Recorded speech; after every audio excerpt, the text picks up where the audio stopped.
من الشیطان الرجیم بسم اللہ الرحمن الرحیم وَلَوْ بَسَطَ اللَّهُ الرِّزْقَ لِعِبَادِهِ لَبَغَوْا فِي الْأَرْضِ،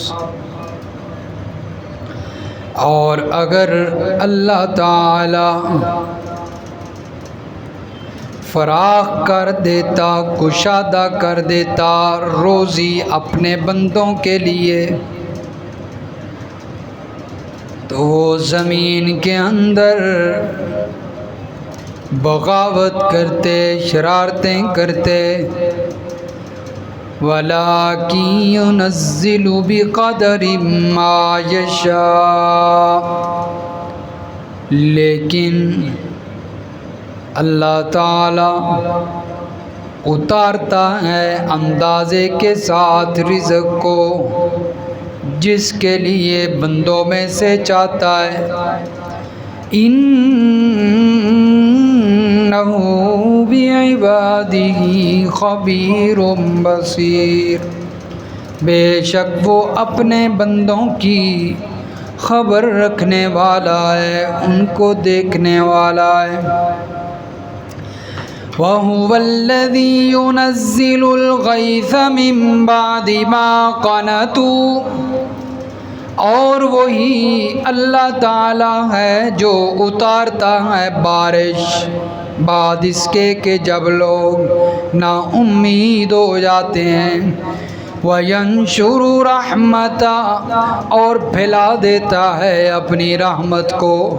وَهُوَ الْوَلِيُّ الْحَمِيدُ، اور وہی اللہ کارساز ہے، مدد کرنے والا ہے، قابل تعریف ہے۔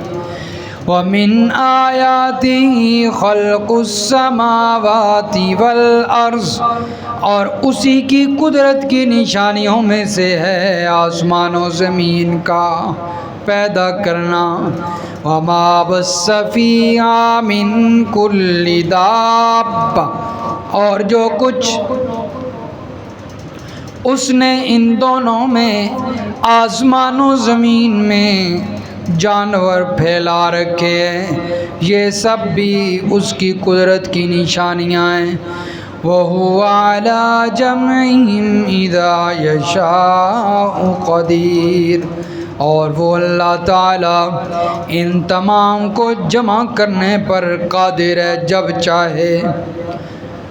سبحان ربک رب العزت عما یصفون وسلام علی المرسلین والحمد للہ رب العالمین۔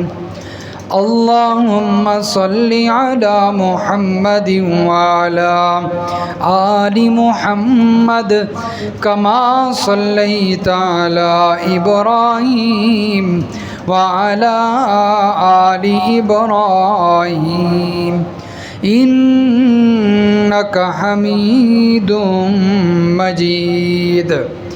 اللہم بارک علی محمد وعلی آل محمد کما بارکت علی ابراہیم وعلی آل ابراہیم انک حمید مجید۔ سورۃ الشورى کی آیت نمبر 27 سے لے کر آیت نمبر 29 تک تلاوت کی گئی ہے۔ گزشتہ درس میں اللہ تبارک و تعالی نے مشرکین کے اعتراض کا جواب دیا، کفار کے اعتراض کا جواب دیا۔ کہتے تھے کہ اللہ کے نبی صلی اللہ علیہ وسلم نعوذ باللہ اللہ پر جھوٹ باندھتے ہیں، یہ جو دعوت دیتے ہیں اور کہتے ہیں کہ اللہ کے سوا کوئی رب نہیں ہے، کوئی حاجت روا نہیں ہے، کوئی مسجود عبادت کے لائق نہیں ہے، تو یہ اللہ کی طرف جھوٹی نسبت کرتے ہیں۔ ہم نے تورات و انجیل میں پڑھا ہے کہ ہم غیر اللہ کی عبادت کر سکتے ہیں۔ اللہ نے جواب دیا کہ اگر اللہ چاہتا تو آپ کے دل پر مہر لگا دیتا۔ جس کے دل پر مہر لگ جاتی ہے وہ پھر نور بصیرت سے بے بہرا ہو جاتا ہے اور پھر وہ طرح طرح کے جھوٹ بولتا ہے۔ لیکن میرے پیغمبر آپ کے دل پر مہر نہیں لگی ہوئی، آپ تو بالکل نور بصیرت کے ساتھ اور معرفت الہیہ کے ساتھ دعوت دے رہے ہیں۔ اور پھر دوسری بات کہ جھوٹ باطل ہے اور اللہ تعالیٰ باطل کو مٹا دیتا ہے، اور آپ دعوت دینے کے بعد تو دن دگنی رات چگنی ترقی فرما رہے ہیں، آپ کو مزید اللہ عزتوں سے نواز رہا ہے، تو یہ جھوٹ کی علامت نہیں، یہ سچ کی علامت ہوتی ہے۔ اور فرمایا کہ اللہ تعالیٰ وہ ذات ہے جو اپنے بندوں کی توبہ کو قبول کرتا ہے اور ان کی دعاؤں کو قبول کرتا ہے، اور اللہ ایمان والوں کی اور اعمال صالحہ کرنے والوں کی دعاؤں کو قبول کرتا ہے اور ان کی نیکیوں میں اضافہ فرماتا ہے۔ اب یہاں پر ایک سوال یہ ہوا کہ جب اللہ تعالی ایمان والوں کی اور اعمال صالحہ نیک اعمال کرنے والوں کی دعاؤں کو قبول کرتا ہے تو وہ اللہ سے ظاہری بات ہے رزق بھی تو مانگتے ہوں گے، تو پھر یہ رزق والی دعا قبول کیوں نہیں ہوتی؟ ایمان والوں کو وسیع اور کشادہ رزق کیوں نہیں ملتا؟ اب دیکھیں، ابتدائے اسلام کے اندر جو لوگ ایمان لائے تھے، جنہوں نے ایمان قبول کیا تھا، تو سارے غریب لوگ تھے، غربا تھے، رزق کی تنگی تھی۔ تو اللہ تعالیٰ فرما رہے ہیں کہ اللہ ایمان والوں کی دعاؤں کو قبول کرتا ہے، تو کیا وہ رزق کی دعا نہیں کرتے ہوں گے؟ ضرور کرتے ہوں گے، تو پھر ان کی دعا قبول کیوں نہیں ہوتی؟ اس کا جواب اللہ نے دیا ہے، فرمایا وَلَوْ بَسَطَ اللَّهُ الرِّزْقَ لِعِبَادِهِ لَبَغَوْا فِي الْأَرْضِ، اگر اللہ تعالیٰ اپنے سارے بندوں کو کشادہ رزق دے دے، وسیع رزق دے دے، تو لَبَغَوْا فِي الْأَرْضِ، وہ زمین کے اندر بغاوت کرنے لگ جائیں، زمین کے اندر فساد کرنے لگ جائیں، زمین کے اندر وہ کیا ہو جائیں؟ فرمایا زیادتیاں کرنے لگ جائیں، ظلم کرنے لگ جائیں۔ اگر سب کوئی اللہ تعالیٰ، آپ دیکھیں فرعون کو وسیع رزق ملا، دنیا ملی، تو اس نے خدائی کا دعویٰ کر دیا۔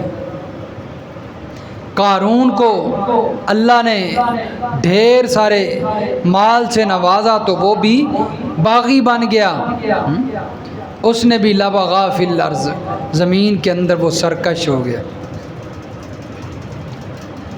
تو اس لیے فرمایا کہ اگر سب کو اتنا وسیع رزق دے دیا جائے تو یہ وجہ ہے، تو ہر کام کے اندر اللہ کی حکمت ہوتی ہے۔ اگر اللہ تعالیٰ کسی کو فرمایا کہ وسیع رزق نہیں دیتا، رزق کی تنگی ہوتی ہے اس کے پاس، تو اس میں بھی اللہ کی حکمت ہوتی ہے۔ فرمایا اگر رزق زیادہ مل جائے، دنیا زیادہ میں دے دوں، تو یہ غافل ہو جائیں گے، غفلت میں پڑ جائیں گے، یہ تو پھر اسی دنیا کے اندر ہی مشغول ہو جائیں گے، پھر انہیں اللہ کی یاد نہیں رہے گی۔ اور آپ دیکھ لیں اکثر ایسا ہی ہوتا ہے، جب رزق زیادہ آ جاتا ہے تو اللہ بھول جاتا ہے، ایسا ہے کہ نہیں؟ میری نظروں کے سامنے تو مثالیں ہیں، پتہ نہیں آپ نے دیکھی ہیں یا نہیں۔ جب بندے کے پاس رزق کی تنگی ہوتی ہے تو بندہ کثرت سے اللہ کو یاد کرتا ہے، اور جب رزق وسیع ہو جاتا ہے تو پھر بندہ اللہ کو بھول جاتا ہے، پھر بندہ اپنا آپ بھی بھول جاتا ہے، پھر تیلی ملک بن جاندے ہیں۔ کی بن جاندے ہیں؟ پھر بندہ اپنا آپ تبدیل کر دیتا ہے، اپنی ذات کو بدل دیتا ہے، اپنے نام کو بدل دیتا ہے، اپنے خاندان کو بدل دیتا ہے۔ یہ ہوتا ہے رزق کی وسعت اور رزق کی کشادگی کا نقصان۔ اس لیے اللہ فرماتے ہیں کہ میں وسیع رزق میں نے نہیں دیا، اپنے کئی بندوں کو میں نے حساب سے رزق دیا، یہ میری حکمت ہے، مجھے پتہ ہے کہ میں نے کس کو کتنا دینا ہے۔ لَبَغَوْا فِي الْأَرْضِ، اگر سب کو دے دیا جاتا تو سارے ہی فسادی بن جاتے، پھر سارے ہی اپنا خاندان بھی بدل دیتے، اپنا نام بھی بدل دیتے، اپنی پہچان بدل دیتے۔ وَلَٰكِن يُنَزِّلُ بِقَدَرٍ مَّا يَشَاءُ، فرمایا لیکن جتنا رزق چاہتا ہے اللہ تعالیٰ اندازے کے ساتھ ہر ایک کے لیے اتارتا ہے۔ اِنَّهُ بِعِبَادِهِ خَبِيرٌ بَصِيرٌ، دیکھیے حوالہ دیکھیے جی، سورۃ العلق نکالیں جی، پارہ نمبر 30 سورۃ العلق،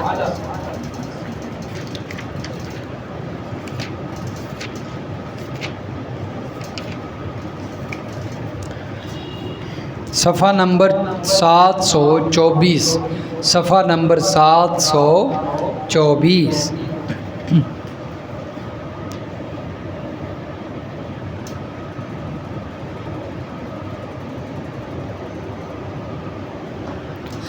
سورۃ العلق کی آیت نمبر 6 ہے جی، فرمایا کلا ان الانسان لیطغی،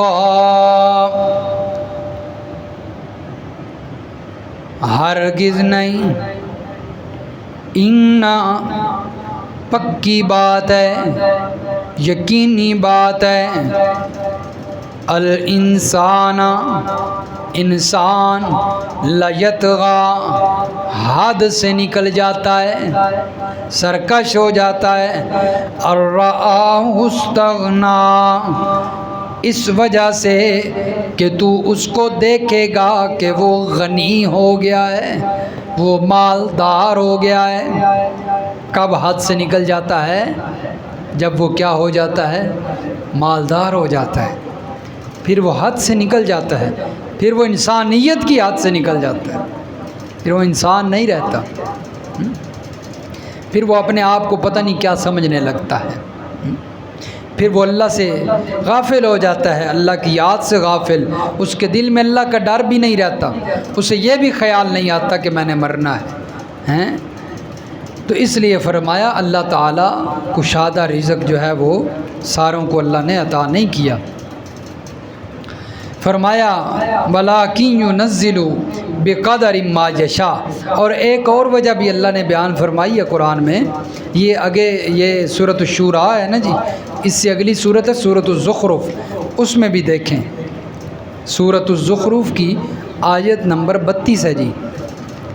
یہ جو کچھ لوگ امیر ہیں کچھ غریب ہیں، یہ اللہ نے تقسیم کیوں بنائی ہے؟ صفحہ نمبر 591 ہے جی، صفحہ 591 سورۃ الزخرف کی آیت نمبر 32۔ اَهُمْ يَقْسِمُونَ رَحْمَتَ رَبِّكَ نَحْنُ قَسَمْنَا بَيْنَهُمْ، ہم تقسیم کرتے ہیں ان کے درمیان معیشتہم فی الحیات الدنیا، ان کی زندگی میں، دنیاوی زندگی میں ان کی روزی ہم تقسیم کر رہے ہیں۔ وَرَفَعْنَا بَعْضَهُمْ فَوْقَ بَعْضٍ دَرَجَاتٍ، اور ہم نے ایک دوسرے پر رفعت دے رکھی ہے درجوں میں، ہم نے ایک دوسرے پر درجوں کے اعتبار سے تقسیم بنا رکھی ہے، کوئی امیر ہے، کوئی غریب ہے، کوئی مزدور ہے، کوئی تاجر ہے۔ اللہ فرماتے ہیں لِيَتَّخِذَ بَعْضُهُمْ بَعْضًا سُخْرِيًّا، یہ تقسیم اللہ نے اس لیے بنائی ہے تاکہ ان میں سے بعض بعض سے فرمایا بہتر بنائے، کام کے لحاظ سے یہ تقسیم بنائی۔ فرمایا یہ اس لیے کیا تاکہ عالم کا انتظام قائم رہے، دنیا کا نظام چلتا رہے۔ اگر سارے ہی امیر بن جاندے، سارے ہی تاجر ہوندے، تو پھر تاجراں کول ملازمت کس کرنی سی؟ اگر سارے ہی کاروباری ہوتے تو پھر ان کے پاس جو ملازم ہیں وہ ملازم کہاں سے آتے؟ تو یہ اللہ نے جو تقسیم رکھی ہے یہ اللہ کی حکمتیں ہیں۔ اس لیے کوئی امیر ہے، کوئی غریب ہے، اور کسی کے پاس مال زیادہ ہے، کسی کے پاس کھانے کے لیے بھی کچھ نہیں ہے۔ فرمایا یہ اللہ کی تقسیم ہے، اور دونوں حالتوں میں سے بہتر حالت کون سی ہے جی؟ ایک امیری ہے اور ایک غربت ہے، رزق کی تنگی ہے اور ایک کشادہ رزق ہے۔ دونوں میں سے بہتر کون سی حالت ہے؟ ہیں؟ کون سی حالت ہے؟ بولو نا۔ دونوں میں سے کون سی حالت بہتر ہے؟ جس کو اللہ کے نبی نے بھی پسند کیا ہے، غربت ہے نا۔ تو پھر ہر ٹائم کیوں خواہش پیدا ہو جاتی ہے کہ بھی اسی بھی امیر ہو جائیے؟ ہر ایک کے دل میں یہ خواہش پیدا ہوتی ہے ہم بھی امیر ہو جائیں، ہمارے پاس بھی ڈھیر ساری دنیا ہو، ہمارے پاس بھی پیسہ ہو، یہ ہو یہ ہو، یہ خواہش پیدا ہوتی ہے نا۔ تو فرمایا یہ خواہش نہیں پیدا ہونی چاہیے، ہاں شکریہ کرنا چاہیے، اللہ کا شکریہ ادا کرنا چاہیے۔ اللہ نے جس حالت میں رکھا ہے یا اللہ تیرا شکر ہے۔ اور یہ کب پیدا ہوگا؟ اپنے سے نچلے طبقے کو دیکھا کریں۔ اگر ایک کریانے والا چھوٹی دکان ہے، اس نے پھٹا لگایا ہوا ہے، وہ بڑے کریانے والے کو، بڑے جو ہے وہ حاکم مال والے کو نہ دیکھے، وہ بڑے مالوں کو نہ دیکھے، وہ نیچے کا جو طبقہ ہے نا، جو بیچارے مزدوری کر رہے ہیں ان کو دیکھے، پھر شکریہ کا جذبہ پیدا ہوگا، پھر امیری کا شوق پیدا نہیں ہوگا، وہ ختم ہو جائے گا پھر۔ اس لیے اللہ کے نبی نے فرمایا، بلکہ اللہ کے نبی دعائیں کیا کرتے تھے، یا اللہ دنیا کے اندر بھی میرا شمار مسکینوں میں رکھ، میں مسکینوں کے ساتھ، غرباء کے ساتھ زندگی گزاروں، اور فرمایا کہ مجھے موت بھی انہی لوگوں کے ساتھ دے، اور قیامت کے دن میرا حشر بھی انہی کے ساتھ کرنا۔ کن کے ساتھ؟ غریب لوگوں کے ساتھ۔ اس لیے امیر لوگ جو ہے وہ، امیری کوئی اچھی نہیں ہے اللہ کی نظروں میں۔ اللہ کی نظر میں وہی چیز اچھی ہوتی ہے جو اللہ کا نبی مانگتا ہے۔ فرمایا ہاں جی، اللہ تعالیٰ کی یہ تقسیم اللہ کی حکمت کے مطابق، فرمایا وہ اپنے بندوں کے بارے میں خوب خبر رکھتا ہے اور دیکھنے والا ہے۔ اللہ کو پتہ ہے کون کس حال میں ہے، کس کو کس حال میں رکھنا ہے۔ وَهُوَ الَّذِي يُنَزِّلُ الْغَيْثَ مِن بَعْدِ مَا قَنَطُوا وَيَنشُرُ رَحْمَتَهُ۔ فرمایا اللہ ہی وہ ذات ہے جس نے جو نازل کرتا ہے، اتارتا ہے بارش، مایوس، جب یہ لوگ مایوس ہو جاتے ہیں اس کے بعد۔ یہ اللہ تعالیٰ کی وحدانیت کی نشانی ہے، اللہ کی قدرت کی نشانیوں میں سے ایک نشانی کہ اللہ تعالیٰ آسمانوں سے بارش نازل کرتا ہے جب لوگ بالکل مایوس ہو جاتے ہیں۔ پھر یہ مایوسی کب ہوتی ہے؟ جب پھر لوگ کہتے ہیں قاری صاحب دعا کرو، قاری صاحب دعا کرو بارش ہو جائے، حالات بڑی خراب ہو گئے، گرمی پورے زوراں وچ، تے قاری صاحب کو کی کہندے ہیں دعا تو ضروری استغفار ہے۔ دعا سے ضروری کیا ہے؟ اپنے بیڑے کام چھڈو تے اللہ دی رحمت متوجہ ہوئے، اس واسطے کہ بارش اللہ دی رحمت ہوندی، تو استغفار ضروری ہے دعا سے بھی زیادہ۔ تو اس لیے اللہ تعالیٰ نے خود فرمایا ہے قرآن مجید میں، سورۃ نوح کا حوالہ ہے، فرمایا میرے پیغمبر انہیں کہو استغفار کیا کریں، فَقُلْتُ اسْتَغْفِرُوا رَبَّكُمْ إِنَّهُ كَانَ غَفَّارًا يُرْسِلِ السَّمَاءَ عَلَيْكُمْ مِدْرَارًا۔ فرمایا جب استغفار کریں گے اللہ تعالیٰ آسمانوں سے بارشیں بھی برسائے گا، انہیں اولاد بھی دے گا، انہیں مال بھی دے گا۔ تو انسان کے اوپر جو رزق بند ہوتا ہے اس کی وجوہات میں سے ایک وجہ انسان کے گناہ ہوتے ہیں، انسان کی نافرمانیاں ہوتی ہیں، نماز پڑھنی کوئی نہیں، اللہ نو یاد کرنا کوئی نہیں، تو پھر بندہ آ کے ساری دیہڑ اج لگی کوئی نہیں، آج تک کمائی ہوئی کوئی نہیں۔ او بھائی تو سوچ تو صحیح، محاسبہ کر، تو نے اللہ کو یاد کیا ہے؟ ایک سجدہ بھی اللہ کے سامنے کیا ہے؟ شیطان نے ایک سجدہ کس کا نہیں کیا تھا؟ انسان کا نہیں کیا تھا، اور حکم کس کا تھا؟ اللہ کا تھا۔ اللہ کے سامنے سجدہ نہیں کرنا تھا، انسان کے سامنے کرنا تھا، لیکن سجدے کا حکم اللہ کا تھا، اس نے انکار کر دیا، اللہ نے اسے دھتکار دیا۔ اور تو دن کے اندر کتنے سجدے نہیں کرتا، یہ کبھی نہیں سوچا؟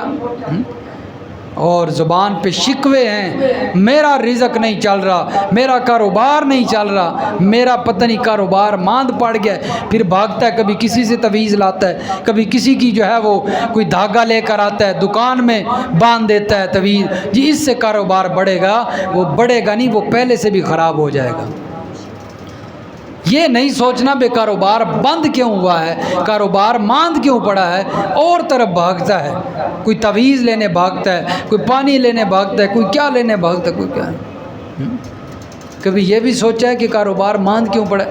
پھر کہتے ہیں نہیں، وہ جڑا سامنے بیٹھا ہے نا وہ دی نظر لگ گئی، جڑا سامنے بیٹھا ہے نا وہ دی حسد والی نظر لگ گئی ہے میرے کاروبار تے۔ اور بھائی نظر تجھے خود کو لگی ہوئی ہے، تو خود اللہ سے دور ہو چکا ہے۔ اس لیے فرمایا کہ اللہ کی رحمت متوجہ ہوتی ہے جب انسان استغفار کرتا ہے کثرت سے۔ میں اکثر لوگوں کو بتاتا ہوں، لوگ آتے ہیں وظیفے پوچھنے، کوئی مال کے لیے وظیفہ بتاؤ، بعض لوگ آتے ہیں کہ اولاد نہیں ہے، اولاد کے لیے وظیفہ بتاؤ، تو ایک ہی وظیفہ ہے۔ میں ان کو یہی کہتا ہوں کم از کم دن کے اندر 300 مرتبہ استغفر اللہ ربی من کل ذنب و اتوب الیہ، یہ اتنا مشکل بھی نہیں، لمبا بھی نہیں، 300 مرتبہ پڑھنا ہو نا 10 منٹ سے زیادہ نہیں لگتے، 15 منٹ سے۔ فرمایا دن میں 300 مرتبہ یہ وظیفہ ضرور کیا کرو۔ میں ان کو یہی بتاتا ہوں، اللہ اولاد بھی دے گا، اللہ مال بھی دے گا، کیونکہ اللہ نے خود قرآن میں کہا ہے، قرآن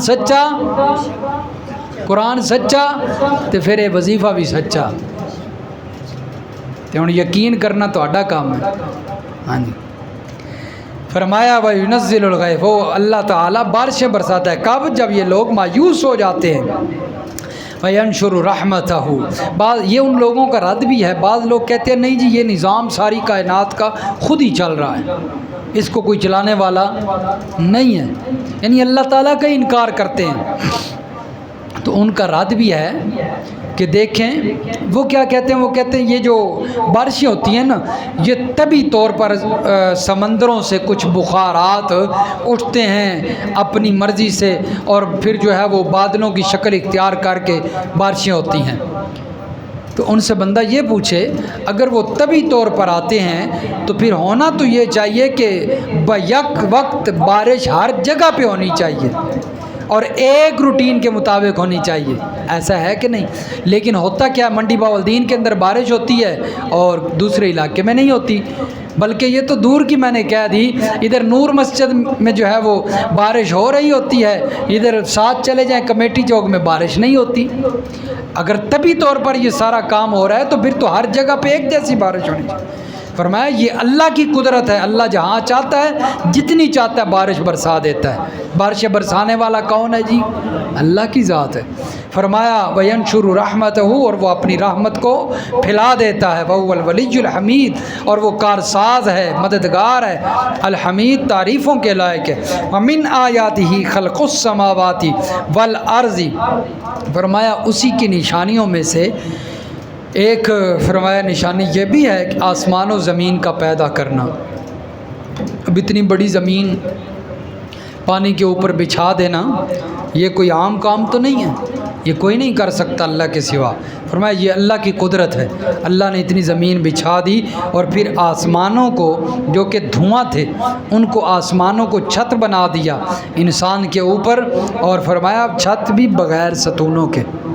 ایک چھوٹا سا کمرہ ڈالنا ہو نا، ہم اس کے اندر پتہ نہیں سریات تے بیم تے کی پا دینے ہیں، بعض دفعہ ہمیں پلر بھی لگانا پڑتا ہے، لیکن دیکھیں اللہ نے اتنا بڑا آسمان کھڑا کیا لیکن بغیر ستونوں کے، بغیر سریے کے، بغیر سیمٹ کے، اللہ نے اس کو بلند کر کے کھڑا کر دیا۔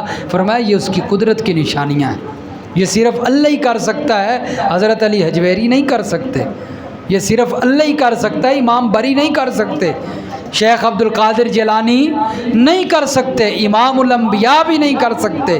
فرمایا یہ صرف اللہ کی قدرت ہے، حضرت علی بھی نہیں کر سکتے، حضرت حسین بھی نہیں کر سکتے، تو شاہ دولہ بھی نہیں کر سکتا، تو کاما علی سرکار بھی نہیں کر سکتی، تو نور شاہ بھی نہیں کر سکتا، تو تواڈے بگی شریف والے بھی نہیں کر سکتے۔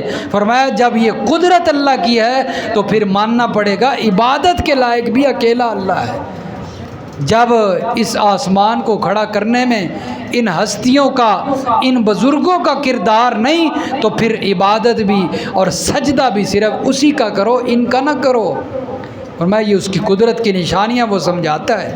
وما بث فیہا من کل دابہ، فرمایا اور سنیے نشانیاں ان آسمان و زمین میں اس نے بنانے کے بعد بے شمار اور طرح طرح کے جانور پھیلا دیے۔ وما بث فیہما من کل دابہ، فرمایا طرح طرح کے جانور پھیلا دیے آسمان و زمین میں۔ اب زمین کے اندر تو جانور ہمیں نظر آ رہے ہیں، ہمیں مشاہدہ ہے، آسمانوں میں کون سے جانور ہیں جی؟ اللہ تعالیٰ نے تو ذکر کیا آسمان و زمین میں اللہ نے جانور پھیلا دی۔ مختلف مفسرین نے مختلف تعویلیں کی ہیں، طرح طرح کی تعویلیں ہیں۔ بعض کہتے ہیں جی آسمانوں کے اندر جو فرشتے ہیں یہ بھی بعض دفعہ جو ہے وہ ان کے پر ہوتے ہیں، پروں کے ساتھ اپنا اڑتے ہیں، وہ بعض دفعہ وہ چلتے بھی ہیں، اس لیے اللہ نے فرمایا وہ جانور وہ مراد ہے۔ بعض کہتے ہیں نہیں جی آسمانوں میں جنتیں ہیں، اور جنتوں کے اندر جہاں انسان ہوں گے تو ان کے دل کو جو ہے وہ راحت اور سکون پہنچانے کے لیے اللہ نے خوبصورت جانور بھی پیدا کیے ہیں، تو جنت آسمانوں میں۔ طرح طرح کی جو ہے وہ تعویلیں ہیں، بہرحال اللہ ہی جانتے۔ اللہ نے ذکر فرمایا آسمان و زمین میں جانور اللہ نے، یہ اللہ کی قدرت ہے۔ طرح طرح کے ہم جانور، ایسے ایسے جانور موجود ہیں کہ آج تک ہم نے دیکھے ہی نہیں، صرف اللہ کے علم میں، اللہ کو پتہ ہے۔ فرمایا یہ اس کی قدرت کی نشانیاں، وَهُوَ عَلَىٰ جَمْعِهِمْ اِذَا يَشَاءُ قَدِيرٌ، اور فرمایا وہ قادر ہے اس بات پر کہ وہ سب کو جمع کر سکتا ہے جب چاہتا ہے، جب چاہے گا سب کو جمع کر لے گا۔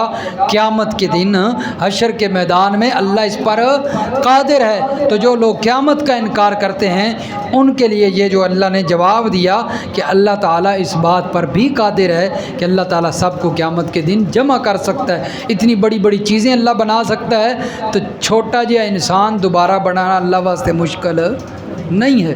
فرمایا بلا وهو الخلاق العلیم، وہ جانتا ہے اس نے کیسے پیدا کرنا ہے دوبارہ انسان کو۔ اللہ تعالیٰ سمجھ نصیب فرمائے، عمل کی توفیق عطا فرمائے جی۔